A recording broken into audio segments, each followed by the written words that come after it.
Bonsoir et merci de nous rejoindre pour le 19h30 sur l'MBC. On démarre avec les titres. À Nice, le Premier ministre appelle à une coopération mondiale renforcée pour sauver les océans. On sera au cœur de la 3e conférence des Nations Unies sur les océans en ouverture de journal. Les cas de négligence médicale passés à la loupe par un nouveau comité au sein du ministère. Il sera bientôt épaulé par un ombudsperson. Grâce au programme d'achat groupé facilité par l'OMS, Maurice reçoit sa première cargaison de médicaments pour le diabète, les maladies cardiovasculaires et le cancer. Quand l'art prend vie, Patrick Rico expose à la galerie The View à Grand-B. On ira à la découverte de ses œuvres. En Autriche, une fusillade dans une école fait au moins 10 morts. La conservation de la biodiversité et l'économie doivent aller de pair, mais la coopération internationale est indispensable, notamment pour les petits États insulaires. Le Premier ministre, le Dr Navin Ramgoolam, est intervenu ce matin lors de la session plénière de la 3e conférence des Nations Unies sur les océans. L'océan connecte les populations, dit-il. Son avenir repose toutefois sur un engagement pressant pour des actions communes au profit de tous. De Nice, le compte-rendu de Richie Siroten et Valérie Cali. À Port-Olympia, où se tient la conférence de l'ONU pour les océans, les chefs d'État et de gouvernement se relaient pour faire entendre la voix de leur pays face à l'avenir de l'océan. Ce mardi matin, le chef du gouvernement était le 3e intervenant à prendre la parole. Le docteur Navin Ramgoolam parle d'une conférence essentielle, notamment pour les petits États insulaires dont les zones maritimes dépassent largement leur masse terrestre. Aussi, l'exploitation des eaux ne peut être au détriment de la conservation. À ce titre, le Premier ministre plaide pour une coopération internationale renforcée et soutenue. Maurice réaffirme également son attachement à la Convention des Nations Unies sur le droit de la mer, au traité sur la haute mer et au pacte pour l'avenir en tant que cadre d'une coopération mondiale efficace. Mauritius has adopted an ambitious strategy to make the ocean economy one of the main pillars of our country's development. We want an integrated approach to all ocean-related activities, both onshore and offshore. This strategy includes a strong conservation component. Mauritius and the United Kingdom have just signed an agreement restoring Mauritian sovereignty over the Chagos Archipelago. We are committed to establishing a marine protected area around the archipelago, which has significant, very significant marine ecosystems and biodiversity. And we will solicit the expertise, those who have expertise in this area from the international arena. Mauritius will also adopt reforms that will enshrine the rights of nature in our constitutional framework. Marine ecosystems transcend all boundaries, demanding a coordinated international responses that harness multilateral institutions for knowledge sharing, for conservation coordination, and for resource mobilization. We call, therefore, for international cooperation in establishing knowledge networks on oceans. And we, in Mauritius, are setting up a faculty on ocean studies, which will contribute to promoting the ocean economy and the need for conservation, especially among SIDS. D'où l'impératif de s'unir en une communauté océanique mondiale engagée pour une transformation qui garantira l'avenir de nos eaux et de ses peuples. La première journée de la session plénière de la 3e conférence des Nations Unies sur les océans a pris fin hier soir avec la photo de famille des dirigeants réunis à Nice autour du président Emmanuel Macron et Antonio Guterres, secrétaire général de l'ONU. Plus qu'une photo, les chefs d'État et de gouvernement ont affirmé durant cette première journée leur intention de faire cause commune pour protéger l'océan et son peuple.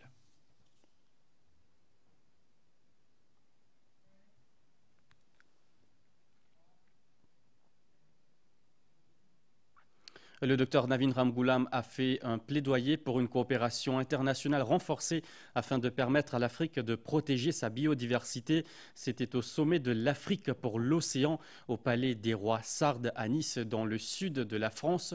Un sommet coprésidé par Emmanuel Macron et la princesse Lala Hasna qui représentait le roi Mohamed VI du Maroc.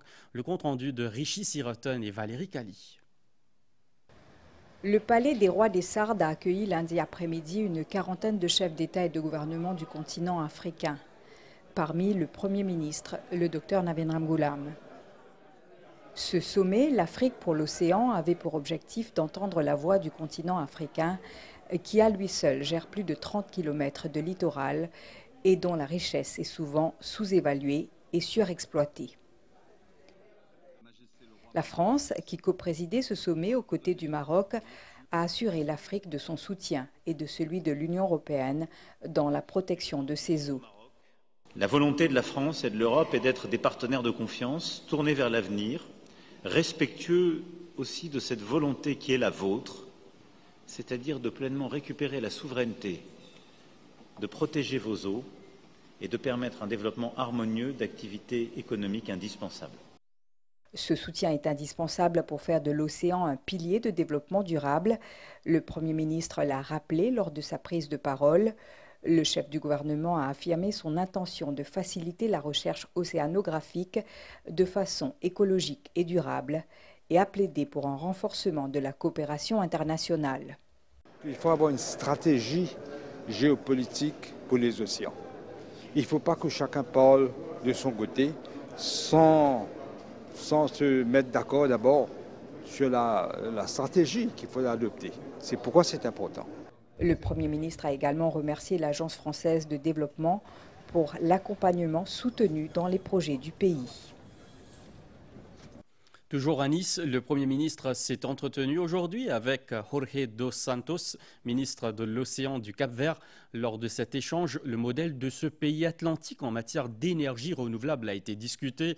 Le Cap-Vert, entièrement dépendant de l'eau désalinisée, a partagé son expérience dans ce domaine.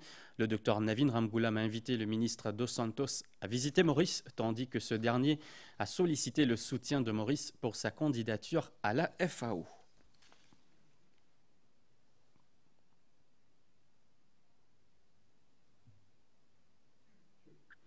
Autant pour ce sommet à Nice, retour à Maurice face aux critiques et aux plaintes récurrentes. Les autorités veulent mieux encadrer les cas de négligence médicale dans les hôpitaux publics. Un nouveau comité a été mis en place en mai pour accélérer le traitement des dossiers sensibles.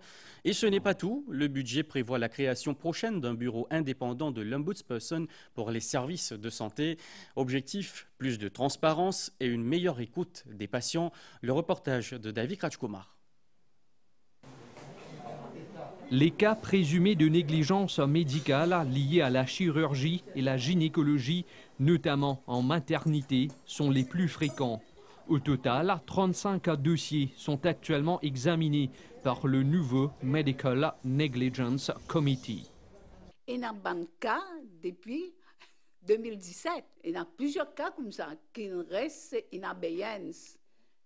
Pas connu pour quelle raison. Puisque nous avons autant de cas, 35 cas, le comité doit mettre les bouchées doubles.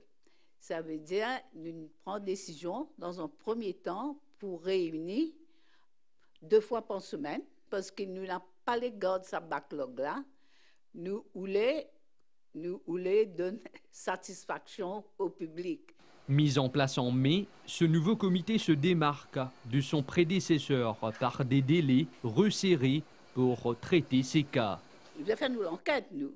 Nous pouvons étudier sa preliminary report et ce que nous pouvons faire, nous gagnons droit, nous sommes capables d'appeler n'importe qui officier et là, nous sommes capables même d'appeler le plaignant. Avant de donner nos conclusions, ce comité-là, il a 15 jours pour soumettre son rapport au senior chief executive du ministère de la Santé. Un bureau de l'Ombudsperson pour les services de santé sera institué bientôt. Une instance indépendante qui marchera plus ou moins de pair avec le comité. Le gouvernement trouve nécessité pour mettre un ombudsman.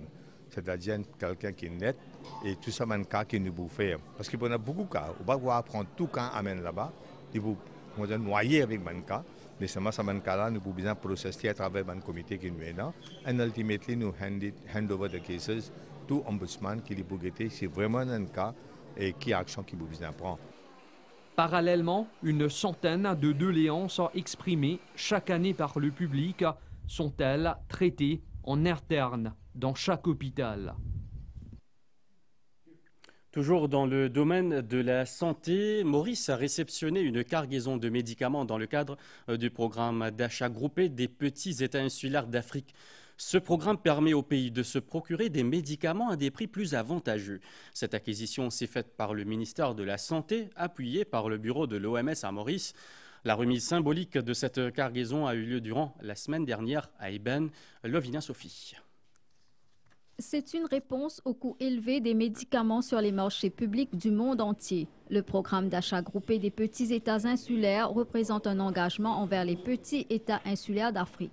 Il regroupe depuis 5 ans Maurice, les Seychelles, le Sao Tomé, le Cap-Vert et la Guinée-Bissau. L'achat groupé permet de créer un flux de demandes provenant de ces pays, ce qui ouvre l'accès à des médicaments de qualité et à des prix compétitifs. Cette initiative permet effectivement, par exemple, si Maurice a déjà des firmes pharmaceutiques avec lesquelles elle travaille, mais qu'il y a des ruptures globales de certains approvisionnements, si ces médicaments qui sont en rupture globale sont présents dans la liste des médicaments avec lesquels Maurice a signé un long-term agreement, donc ils peuvent se procurer ces médicaments. C'est ce qu'ils ont fait par exemple sur le glucose 5% cette fois-ci. Mais ce qui est important, c'est que ce genre d'initiative a déjà été essayé plusieurs fois par différents groupes de pays en Afrique, mais que c'est la première fois qu'une initiative de ce genre résulte en des médicaments qui arrivent effectivement dans certains pays d'Afrique. Le premier contingent destiné à Maurice comprend des médicaments pour traiter le diabète, les maladies cardiovasculaires et le cancer dans nos hôpitaux. Une deuxième phase d'achat groupé de produits pharmaceutiques est en cours. La réforme de la pension de vieillesse à 65 ans soulève de nombreuses questions, notamment en raison des spécificités propres à chaque métier. En effet, la capacité à exercer certains métiers évolue avec l'âge, souvent influencés par l'état physique des employés ou leur aptitude à gérer des horaires exigeants. Ce soir, nous mettons en lumière 2 métiers, celui de maçon et celui de chauffeur d'autobus. Le reportage de Cynthia Moutou. Vikash Malou travaille dans la construction depuis près de 35 ans. Mais aujourd'hui, à 51 ans, il n'a plus la même énergie. Là, ce qui m'est arrivé là, on est diabétique, on a une tension, on n'a pas de problème les reins. Les corps paraissent pareils. Avec l'âge, nous ne sommes pas capables, disons, faire comme si mon plaisir ça y est bloc. Pour bien, c'est pas les ciments, crépis. Enfin, le travail là, il est déjà dur même, mais c'est mort. Il demande beaucoup d'efforts. Qu'il pleuve ou qu'il vente, il répond toujours présent sur les chantiers. On travaille dans le soleil, pendant l'été, le gros soleil. Pas la pluie torrentielle, nous pas qu'à travailler, nous arrêtons la case. Et pendant les autres sources de revenus, quand nous gagnons la paye, ça veut dire que nous travaillons sur le petit grammaire pour nous manger. Jour en jour, nous venons vieux, nous pas venons jeunes. Arrive 60 ans, pas capable même richer. Et là, du monde, nous abandonné avant 60 ans. Autre métier, autre compétence, c'est celui de chauffeur d'autobus. Grishen a 24 ans de métier et sa journée de travail débute très tôt. 24 ans de service, 3 quarts jour, lever plus bonheur qui capable. 2h30 besoin de lever, 3h40 mon travail, mon roule bus mal en état, premier voyage, mon faire 4h05 démarrer. C'est un premier bus démarré dans Maurice. Le chauffeur est responsable de la sécurité des personnes qu'il transporte, mais avec l'âge, les réflexes ne sont plus les mêmes. Il est bien difficile pour un travailleur, chauffeur, contrôleur, bien difficile. Parce que là, moi, j'ai 55 ans, mon écho finit se craser. Moi, je disais que je commence à abîmer. À ce jour en jour, la route plie danger, plie bloquée, plie beaucoup de transport là aussi. Mais... Ce métier requiert donc concentration et prudence pour une conduite sûre et respectueuse du code de la route. C'est une décision budgétaire qui fait réagir. Les étudiants inscrits à temps partiel dans les établissements publics ne bénéficieront plus de la gratuité des études supérieures.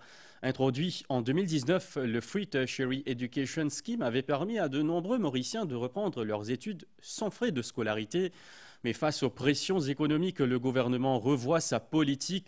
Seuls les étudiants à temps plein continueront à bénéficier de ce soutien financier. Le récit d'Annabelle Volbert. À chaque cérémonie de remise de diplôme, c'est un même tableau plein d'émotions qui se dessine. Étudiants et parents, tous réunis dans une salle comble pour célébrer une étape charnière d'un parcours académique exigeant. Après des années d'efforts soutenus, de sacrifices personnels et d'une persévérance inébranlable, ces nouveaux diplômés récoltent enfin les fruits de leur engagement. Pour de nombreux étudiants, jongler entre vie professionnelle et études représente un véritable défi. Et je choisis pour faire les deux en même temps parce que mon vie me finance mon cours moi-même et en plus qui me gagne une expérience en même temps, ce qui ça aide moi dans mon cours pour me plus avancer. Aujourd'hui, l'enseignement supérieur à Maurice s'apprête à franchir un nouveau cap. La fin de l'exemption offerte par le Free Tertiary Education Scheme pour les étudiants à temps partiel. Ce dispositif qui a été mis en place en 2019 permettait aux étudiants inscrits pour la première fois dans un établissement public reconnu de bénéficier de la gratuité des frais de scolarité. Heureusement qu'on l'a déjà terminé parce que ça n'allait pas être possible pour moi. Parce que la vie est très chère en ce moment, donc heureusement qu'il y avait cette option-là avant. Cette décision, bien qu'elle suscite diverses réactions, est présentée comme une mesure nécessaire pour préserver la stabilité économique du pays et soutenir une vision de développement durable. Les élèves qui peuvent déjà suivre le cours pour continuer à bénéficier de la gratuité. Les étudiants qui finissent inscrits à ce part-time, full-time, je peux continuer à bénéficier de la gratuité jusqu'à ce que je termine le cours dans les temps qui sont alloués. Les nouveaux étudiants qui peuvent étudier à temps partiel, qui peuvent travailler, nous peuvent demander à nous faire un geste pour aider le pays. Nous pouvons être en compte comment nous sommes capables de travailler de nos côtés aussi, pour qu'ils nous capables de soulager ces étudiants. Certaines institutions tiennent toutefois à rassurer, des mécanismes de soutien et des alternatives financières sont disponibles pour les étudiants qui se retrouvent dans l'impossibilité d'assumer seuls les coûts liés à leurs études. Il y a pas mal de bonnes scholarship schemes parce que nous réalisons que nous sommes capables de certains étudiants qui sont dans le besoin et sont capables de financer l'étude. Et nous avons pas mal de bonnes compagnies qui sponsorent les étudiants qui sont dans le besoin et je souhaite que nous ayons de plus en plus bonnes compagnies qui sont capables d'apporter cette aide à les étudiants. Rappelons que même sous le régime de la gratuité, les étudiants devaient tout de même s'acquitter de frais administratifs annuels avoisinant les 10 000 roupies. Le National Productivity and Competitiveness Council fête cette année ses 25 ans. Depuis sa création, l'organisme a accompagné des centaines d'entreprises mauriciennes dans l'amélioration de leurs performances à travers la formation et le conseil, entre autres. Nous avons visité 2 entreprises qui en sont les témoins. Le reportage d'Annabelle Volbert. C'est en 2014 que l'idée de commercialiser le moringa a germé dans l'esprit de Vinay Kanai.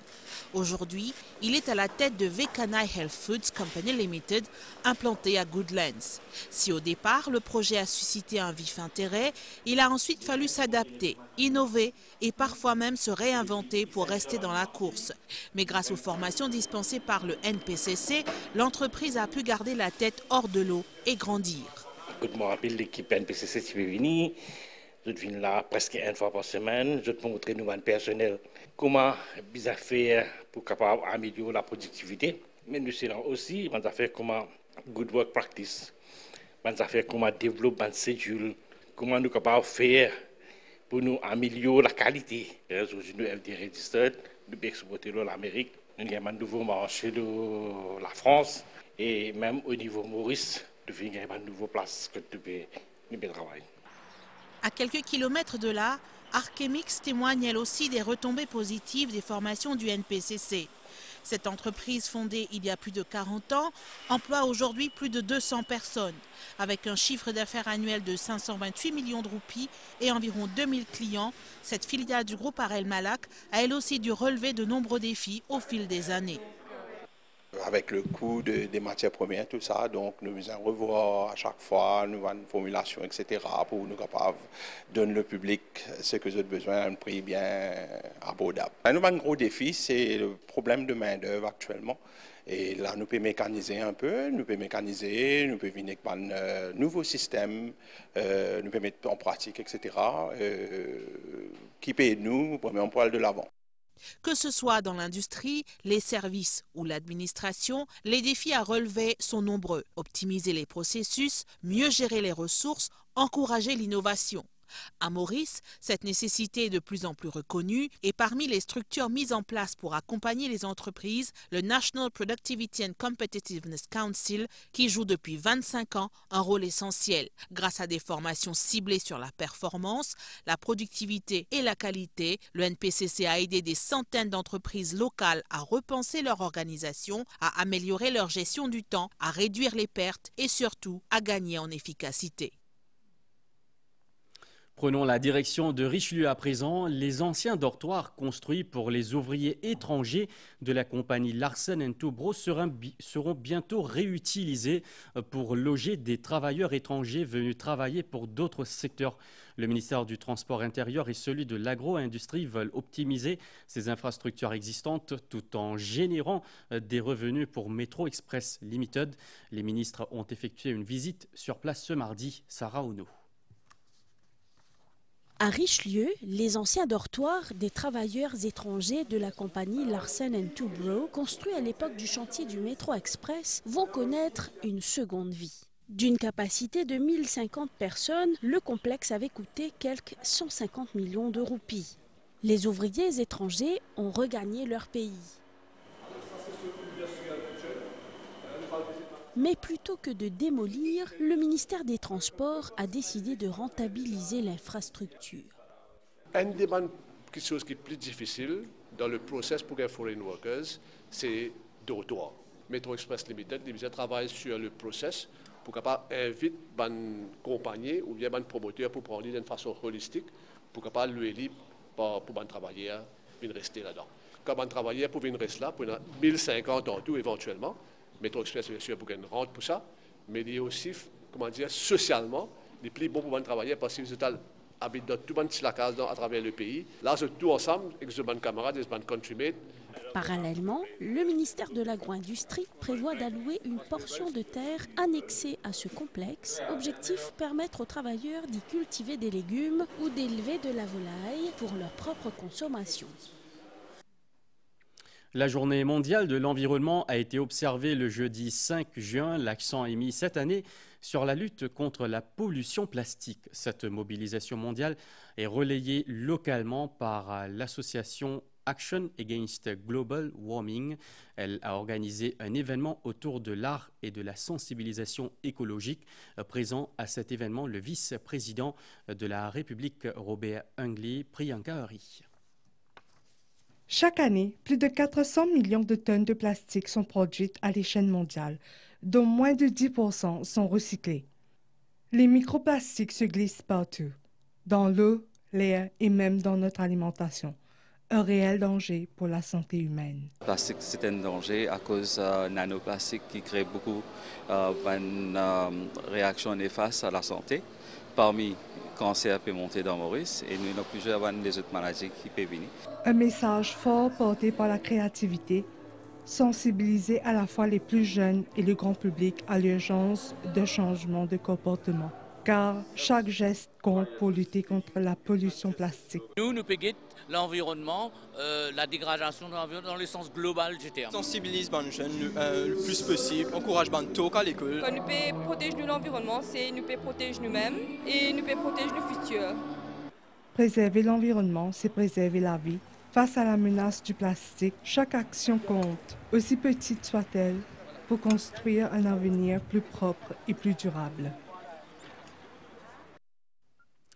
Un mot sur l'art, je vous le disais au sommaire, Patrick Rico, jeune artiste peintre, a présenté ses œuvres lors d'une exposition. L'événement s'est tenu à The View à Grand-Bay le temps d'une soirée. Ce soir, nous partons à la rencontre de cet artiste qui peint comme il respire, Candy Mangra. Patrick Rico peint comme il respire, avec instinct, sincérité et cette force brute qu'ont les autodidactes. Un artiste vrai, libre, à la sensibilité à fleur de peau, loin des circuits traditionnels, il a su tracer sa propre voie sans filtre.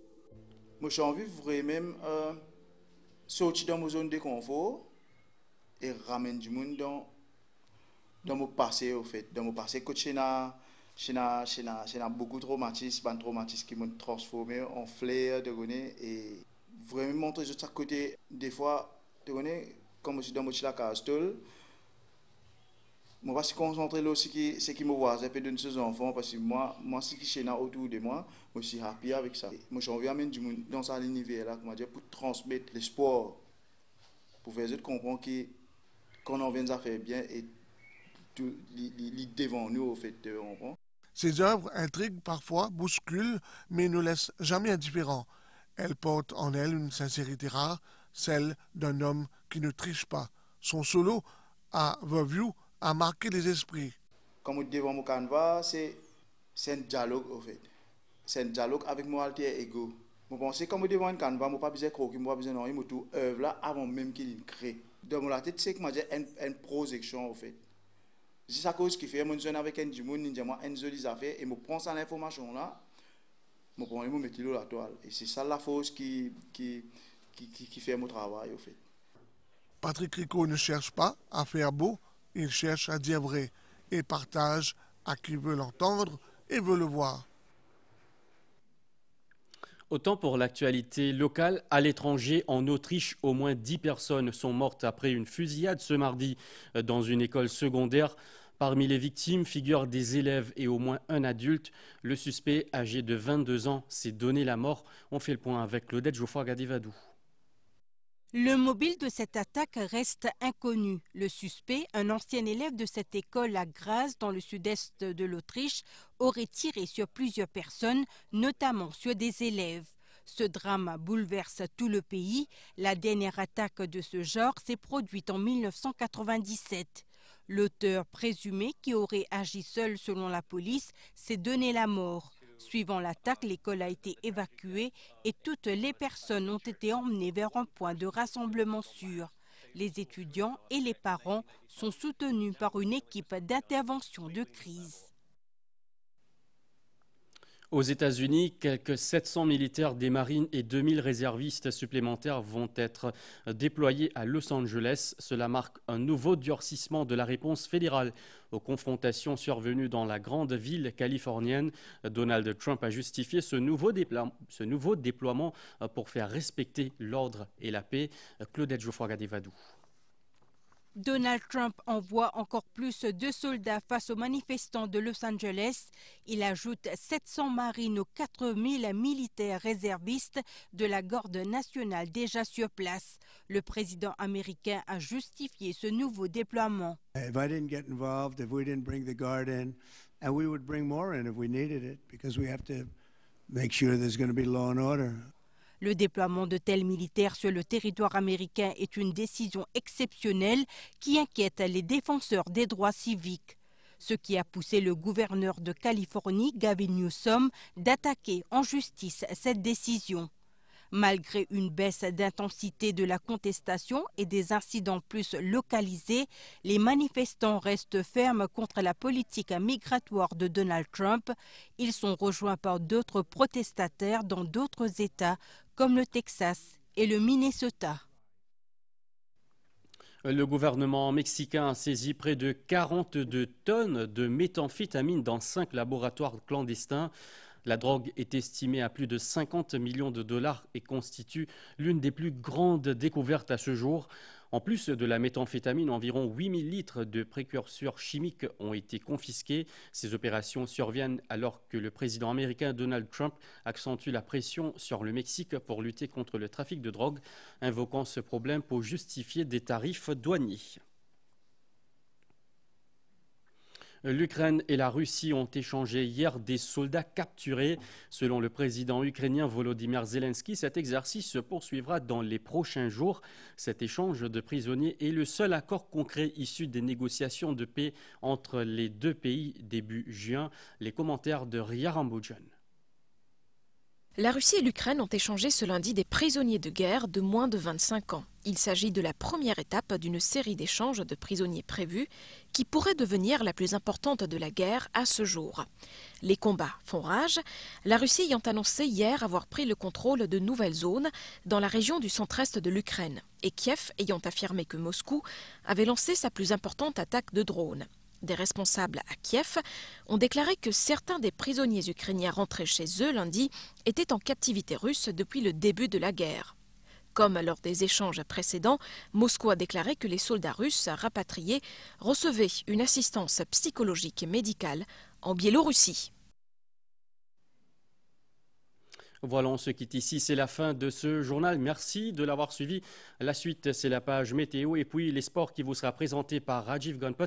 Excellente soirée à tous et à bientôt.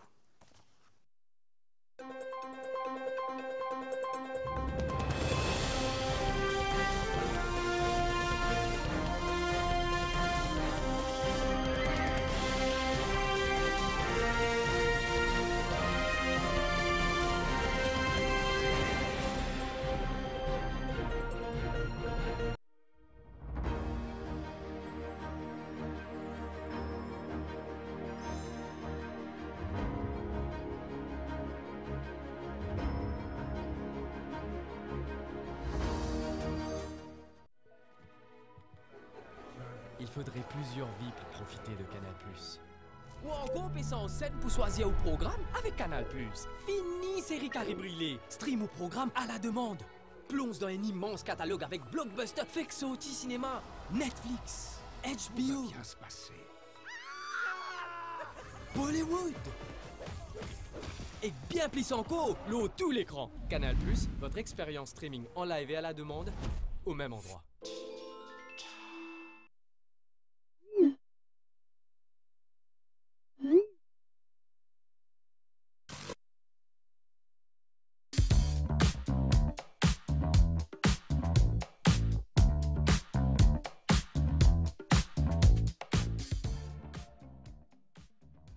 Zame son morikofi, sauce à l'air et sauf molégué. Zame son morikofi.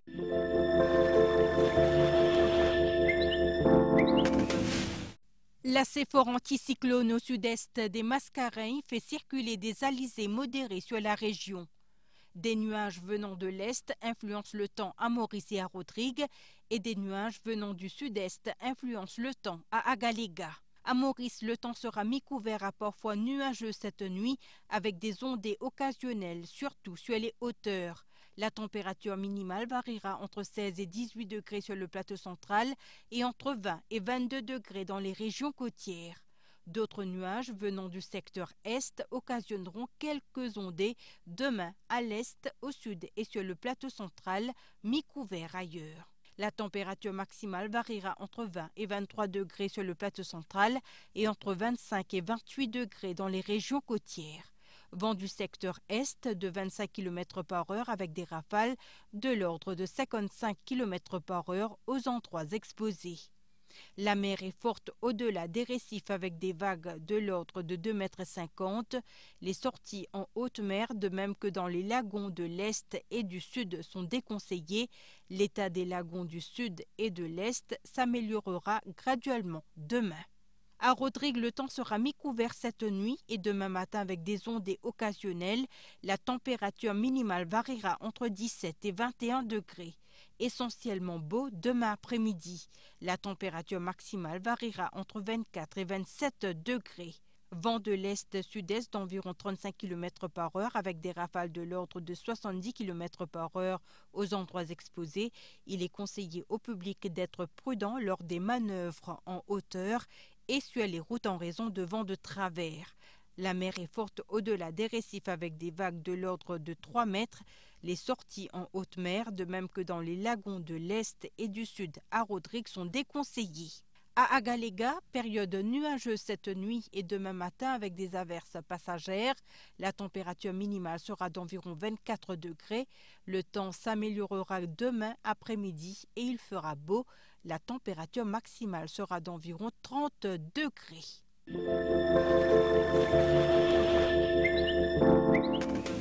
Zame son moriko fi, sauce à l'air et sauf molégué. Zame son moriko fi.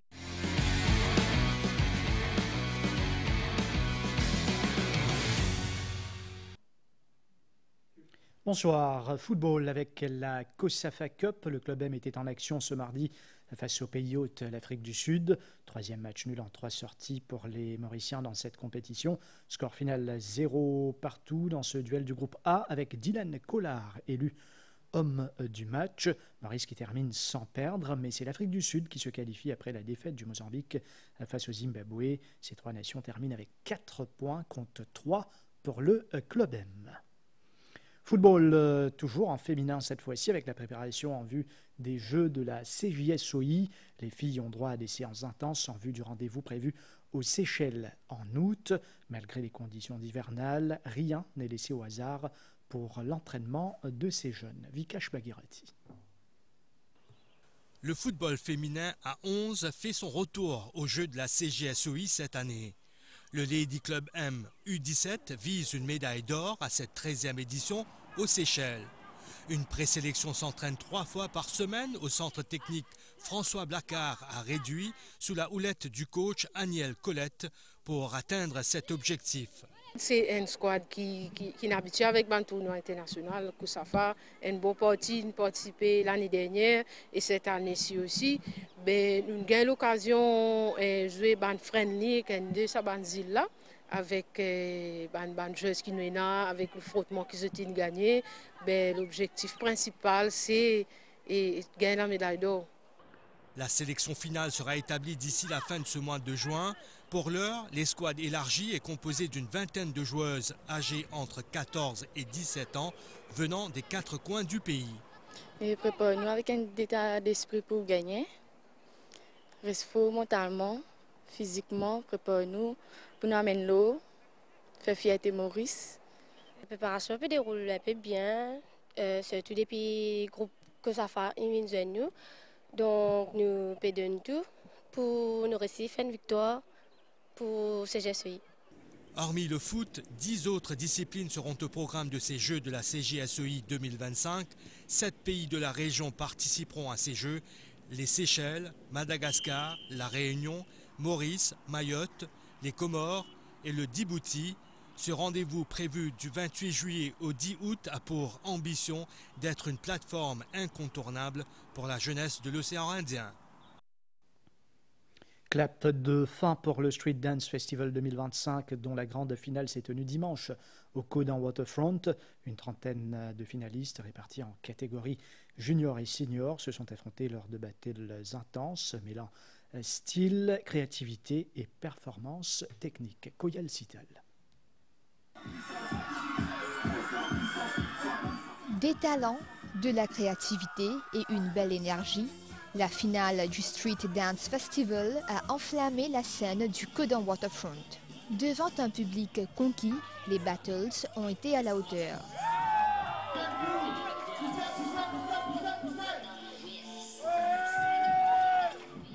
Ainsi, avec son style et sa maîtrise, Parina Bal-Jorissa a séduit le jury chez les seniors dames.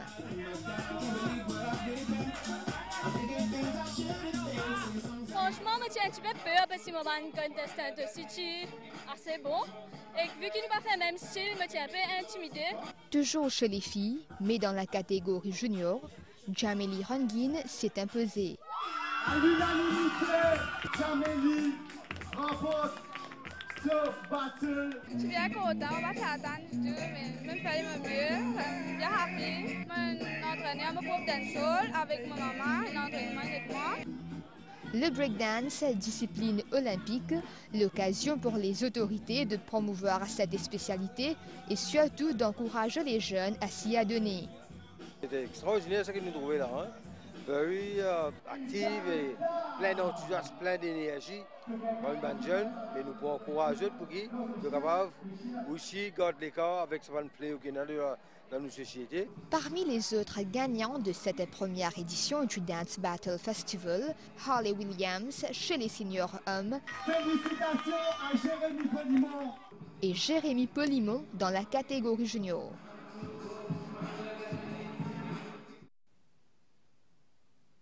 À l'étranger, football, transfert, mercato animé en première ligue. Ce soir, Ryan Cherki a signé à Manchester City en provenance de Lyon. Les Citizens qui s'offrent également Ryan Aït-Nouri. Du côté de Tottenham, Thomas Frank est pressenti pour le poste d'entraîneur alors que Chelsea signe le jeune défenseur Mamadou Sarr. En attendant Ryan Cherki, Manchester City a enregistré la signature de Ryan Aït-Nouri. Le latéral gauche arrivé en provenance de Wolverhampton a officiellement rejoint les Citizens. Le club anglais a dépensé environ 40 millions d'euros pour l'international algérien. Le successeur d'Ange Postecoglou à Tottenham devrait être Thomas Frank. Le club londonien est tout proche d'un accord avec l'entraîneur danois. À la tête de Brentford depuis 2018, le technicien de 51 ans s'apprête à franchir un cap et à découvrir la Ligue des Champions avec les Spurs. Le jeune défenseur central de Strasbourg, Mamadou Sarr, a officiellement rejoint Chelsea et a signé avec les Blues jusqu'en 2033, et ce contre 20 millions d'euros. Et 5 ans après, son frère Job Bellingham a aujourd'hui signé en faveur du Borussia Dortmund, le joueur de 19 ans qui arrive de Sunderland. Autant pour cette page, merci d'avoir été avec nous, bonne soirée.